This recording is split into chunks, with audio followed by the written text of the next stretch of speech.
Welcome to Logic. I'm your host, Dr. Raymond Cheng. Canadian Prime Minister Justin Trudeau made some very shocking statements just around 2 weeks ago, accusing the Indian secret agents to be involved in the killing of a Sikh leader in British Columbia way back in June. Now, the accusations widened a growing rift between Canada and India, sparkling a political dispute between the two already fraught countries. For those of you who are interested in politics, you can tell for sure this is not just about one man's death, and there's a whole bunch of details, if not just conspiracies behind this. This week we'll take a look at what's behind the death of this Sikh leader. Is there any conspiracies behind? Of course.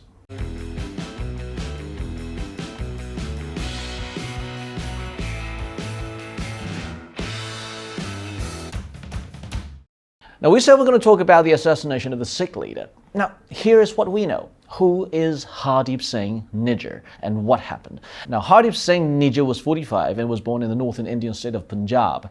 Now, according to Indian media reports, he moved to Canada in the mid-1990s, the time when the Indian government had just suppressed the Sikh separatist movement.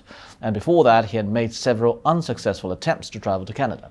So, why did he eventually succeed in becoming a Canadian citizen in 2015? Now, the Indian government accuses him of being the leader of the Khalistan Tigers, an independent organization that has been designated a terrorist organization by India.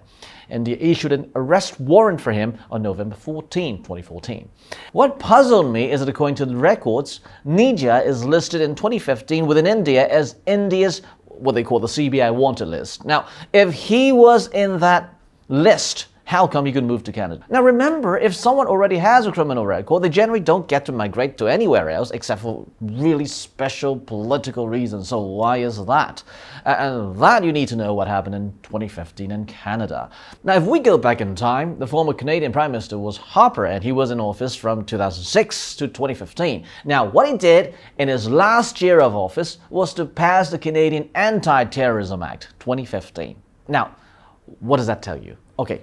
By the way, let's talk a bit about Punjab. Now, if you look at Punjab, Sikhism is the dominant religion, where it's followed by some 16 million people, constituting some 57.7% of the population. And this is the only Indian state where Sikhism is the major faith. So, what about the Sikhs? Now, they're relatively rich people. Now, this is why you can see when you're rich, when you're in Canada, when you've moved there, you probably want a bit of influence in the politics. Now, if you still remember, back in 2014, Harper was struggling with ISIS. Now, on October 7, 2014, the House of Commons approved of sending 9 aircraft to join coalition airstrikes against ISIS in Iraq, along with some 69 special forces advisors to train the Iraqi government's military.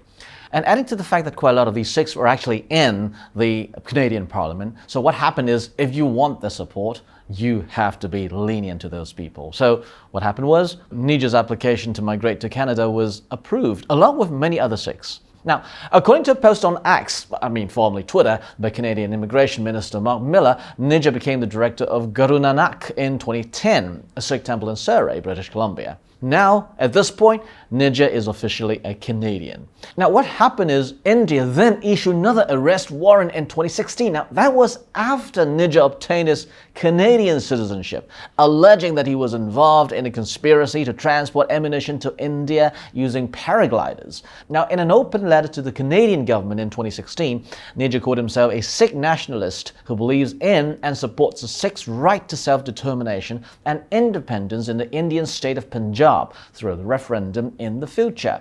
Now, he was a key vote-getter in British Columbia during a referendum in Canada in favor of turning part of Punjab into a country called Khalistan.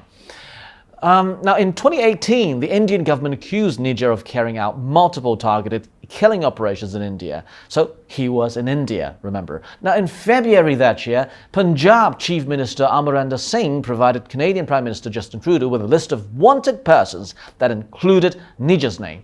Now, on April 13th, the Surrey detachment of the Royal Canadian Mounted Police, the RCMP, briefly detained Nijjar for questioning and released him within 20 hours without laying any charges.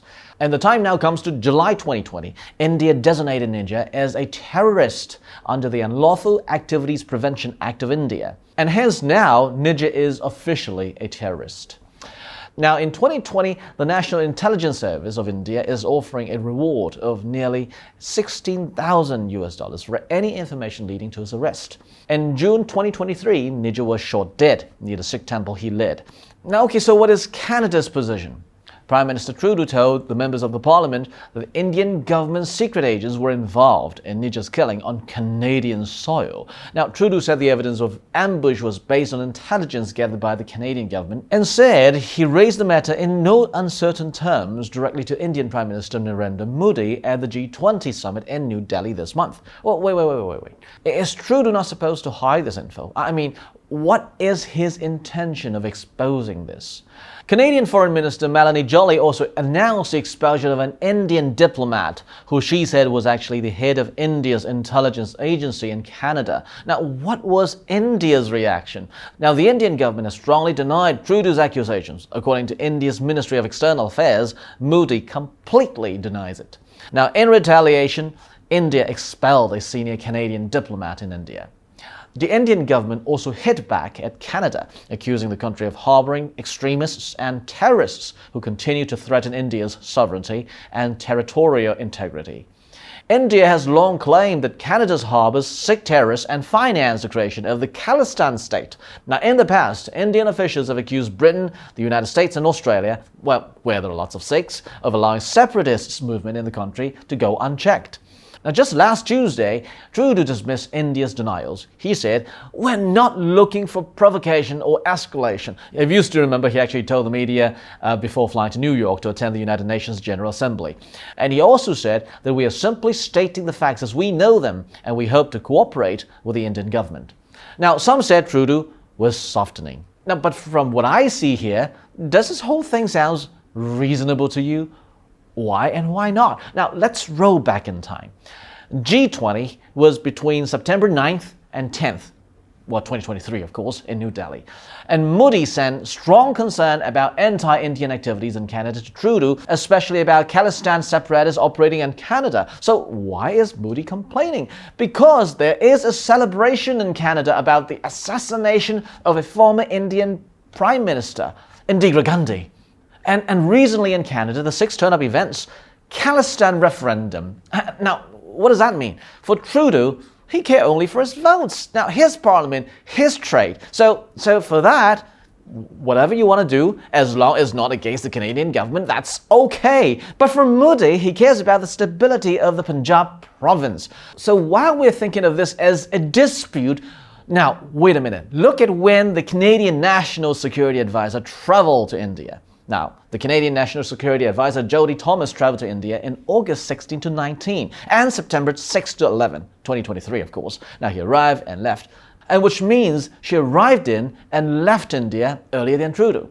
If you still remember, Trudeau's plane was stuck in India for just one day. I don't buy into this kind of a thing. You know why?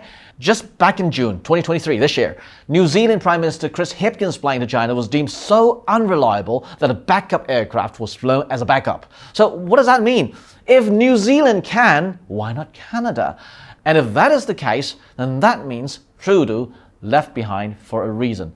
Could they be discussing something in private? We don't know. Now, according to CBC News, the Five Eyes, the UK, the US, Canada, Australia, and New Zealand, sent intel and what they call as physical witness as well as signal evidence to Trudeau, yet nothing was released to the public before the G20. Now, if you still remember how Modi and Trudeau hugged each other, shook hands, all smiled during G20, you would ask yourself, why the heck would Trudeau went back the moment he went back to Canada and he exposed everything, when in fact he actually knew all this back in August? So what is that staying behind and talk thing? Well, maybe he got so embarrassed on his plane when he was talking to Modi that when he went back to Canada, he had to make everything public. Now, and here's the question. Do you honestly think that Canada and India would be arguing over the death of a person 3 months after he was killed? I don't think so. Now, according to India, the situation, the death of the Sikh leader was, now, in quotes, a storm in a teacup. Why? Now, if you still remember, the assassination was very brutal and very public, as if they were executing somebody. Now, if India really wants that guy dead, Why would they have done it this publicly? It doesn't make sense. And if you've done something that publicly, you know you're going to stir up some kind of a political dispute, and you know it's not going to be a storm in a teacup. So when they described that as a storm in a teacup, and Modi thought it was okay to hug Trudeau, to shake hands with Trudeau, and with all smiles, that means the Indians could have been framed. Now, if you try to look at this from another totally different perspective, let's say from the United States of America, they actually wanted India to team up with the Five Eyes against China. So there's no reason why they wanted relations with India to go sour. Now, and other allies are in a similar bind. Now, look at the UK. The UK is in advanced stages of negotiating one of its biggest post-Brexit free trade agreements with New Delhi. So that's number one. Number two, for France, India is the world's largest importer of arms, and Emmanuel Macron of France, now India's second largest arms supplier, in July, if you still remember, invited Modi as his guest of honor at his Bastille Day parade. But if you look at the geographical position of Punjab, well, Pakistan considered Punjab as a soft buffer, just like Ukraine between Europe and Russia. What happens when Punjab falls into chaos? Now try to think of this. What is the most difficult thing? I mean, the most chaotic thing in India? Sikh extremism, Islamic extremism, Hindu extremism, Christian extremism in the northeast, and even Buddhist extremism in, well, somewhere near Sri Lanka. They were all at their violent peaks. Now, all religions and all major political parties were involved in some brutal pogroms. Well, if you still remember back in 1947, well, the partition of India was more like a binary partition between the Hindus and the Muslims. Try to imagine this. If you stir up religious dispute, religious chaos, that could mean the end of Indian stability. So if you look at it from that perspective, remember what I was talking about just earlier? I said the celebration of the assassination of a former Indian Prime Minister, Indira Gandhi. And they were celebrating that. Wait a minute. Who killed Indira Gandhi? It was the Sikhs. Now, who killed Indira Gandhi's son, Rajiv, also a former Prime Minister? Also the Sikhs. Now, if you look at that, come on, there was decades ago. And why were they stirring that up? If you try to look at that, it was just a religious chaos they're trying to stir up. Now, why would you want to stir this up? Okay, check the news.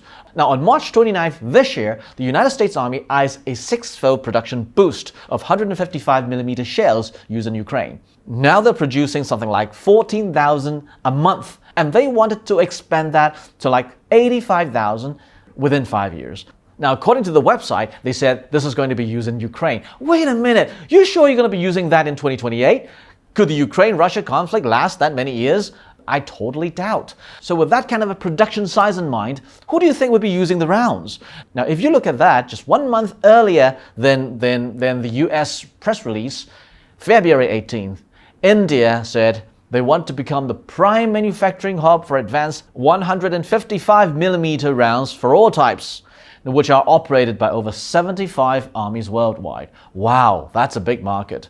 Now, under an agreement between the United States and the Indian government, the 155mm rounds are being assembled, integrated, and tested in India as part of the Make in India program. So if Raytheon Technologies and BAE Systems were to transfer the technology to India, and say, if India partners with Russia, come on, they would have all the ammunition, no way. So if India partners with the Five Eyes, then it can manufacture for the Five Eyes, but they would need to be guaranteed that India will not turn against them. So how do you make sure that India will not turn? Punjab. Why? Because Punjab is the security key for the United States of America and its allies. Trudeau is the pawn. So if you think this is all about the killing of a Sikh leader in Canada, sorry, I don't see it that way. I see it as something to strangle India so that India will not turn. So, until then, ciao. Before you leave, please be sure to like, subscribe, hit that notification bell, and share this with your friends. See you in the next episode.